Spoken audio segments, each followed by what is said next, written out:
Today we're going to talk about Catherine Bigelow's The Hurt Locker. Bigelow is one of those directors that we often reference when we talk about women who have been successful in Hollywood. And she's an interesting case because she works primarily within certain genre story types in any case. She likes stories of people with dangerous jobs, like the police in Blue Steel, or thieves in Point Break, or submarine mariners in K-19, The Widowmaker. And obviously, she has an interest in military stories as well, with The Hurt Locker and then Zero Dark 30, her next film, which follows this. And I just want to sort of, by way of editorial, suggest that that's part of the reason why Bigelow is so popular. She tells a narrow field of stories. The stories aren't particularly gendered. They're not women's stories specifically, although there are women in them occasionally. And she doesn't make her career around questions of gender. When we get to Greta Gerwig a little bit later in the semester with Little Women, we'll talk about a filmmaker who has been successful that does precisely that. Anyway, this is something of a Hollywood success story, certainly in terms of its critical reception. The movie won Best Picture, Best Screenplay, and Best Director. Bigelow is the first woman to ever win the award for Best Director, and she's only was only the fourth ever to be nominated. And only one since Greta Gerwig with Lady Bird, the film prior to Little Women, which we'll talk a little bit about. So it's an odd film in that sense, or it's odd at least in terms of its place in cinema history. In another way, we could just sort of see this as a typical indie film. She cast relatively unknown actors in key roles. Jeremy Renner, who plays the main character in this story, was best known for playing Jeffrey Dahmer at the time and really didn't have much else to his credit. It was a critical success, but financially did so-so. It did about $49 million worldwide, including $17 million in the U.S. against a $15 million budget, so really not much of a return. Her next film, Zero Dark 30, would earn significantly more, but it also had a bigger budget and it had a much bigger narrative. It was a story about the killing of Osama bin Laden. Which leads us to our first question. Of the 5 total films directed by women that have been nominated for the Best Director Oscar, why do you think this particular film won?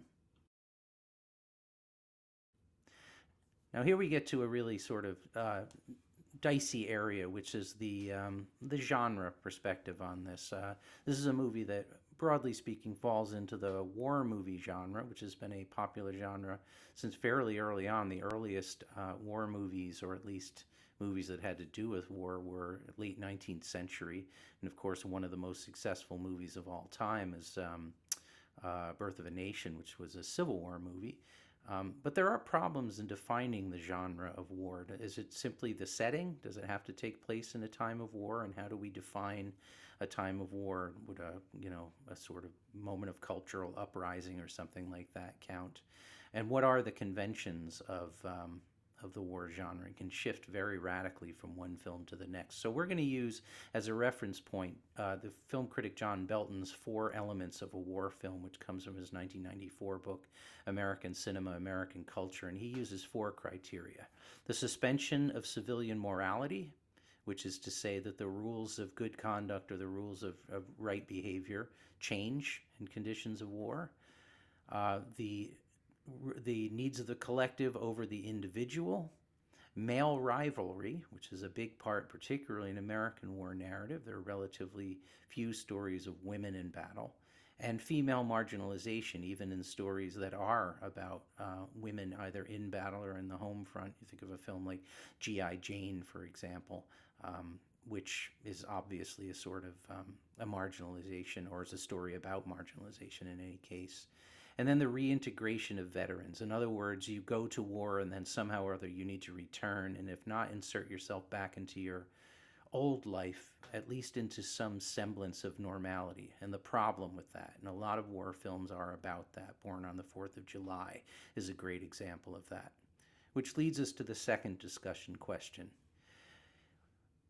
Is this a pro-war film? Is it a pro-military film? Is it a pro-American intervention film? And obviously you can argue the opposite of that, but whatever it is that you argue, why do you think so?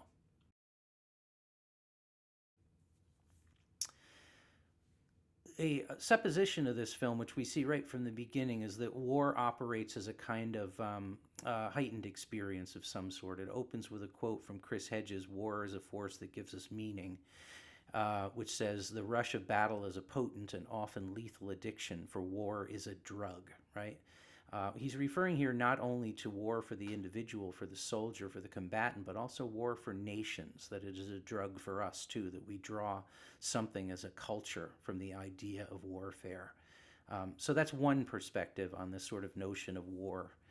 The other that is sort of offered in the story is from the main character, John Cambridge himself, when he's speaking to his young son toward the end of the film, just before he returns for that, what appears to be a kind of endless engagement. He says, "As you get older, some of the things that you love might not seem so special anymore, like your Jack in the Box. Maybe you'll realize it's just a piece of tin and a stuffed animal. But the older you get, the fewer things you really love. And by the time you get to my age, maybe it's only one or two things. With me, I think it's one." And he's sort of reflecting to his son that idea, not only that there's one thing that I do well, but there's one thing that brings me joy. There's one thing that brings me satisfaction. There's one thing that makes me feel like I'm in myself. Of course, the problem here is that he's talking to his son, who ought to be the thing that brings him joy, which leads us to question 3. What do you think draws John Cambridge to do this dangerous work? Finally, I want to talk about the way that war figures in this movie. Often in a war film, we expect a kind of building tension around preparation for battle or the aftermath of a battle, or in the case of one of my favorite war movies, Paths of Glory, the court martial that follows the battle. We're very interested in kind of the narrative arc of war, people sacrificing themselves and ground being lost and gained, body counts, that sort of a thing. But this is a story that doesn't necessarily focus on the war itself. It focuses on a very narrow band of individuals, in fact, really only one. And the story itself is stripped down to almost nothing. There's very little that happens other than these bomb disposal scenario. There's almost no backstory to these characters, and there's even very limited dialogue. They don't talk much. It's mostly just sort of innuendo and a kind of shorthand. There's almost a documentary quality to this film.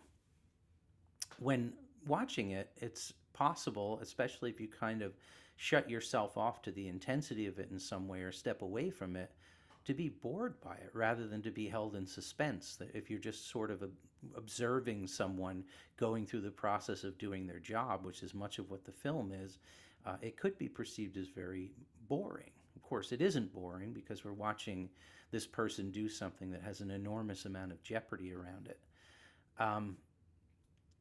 Which brings us to kind of the last piece of this, which is this what exactly Bigelow is trying to produce here, if not necessarily a sense of suspense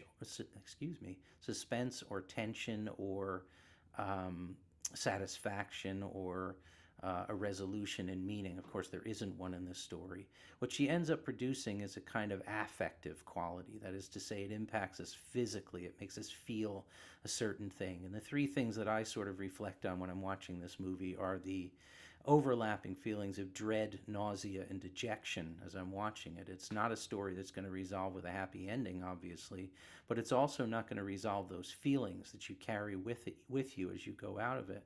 And I think that's sort of Bigelow's point here. We are familiar with that sort of old phrase that war is hell.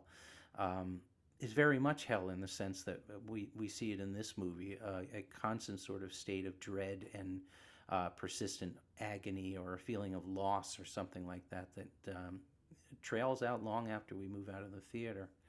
Which leads us to the last question and the end of this particular presentation, which is what stands out most for you about the ending of this film and why?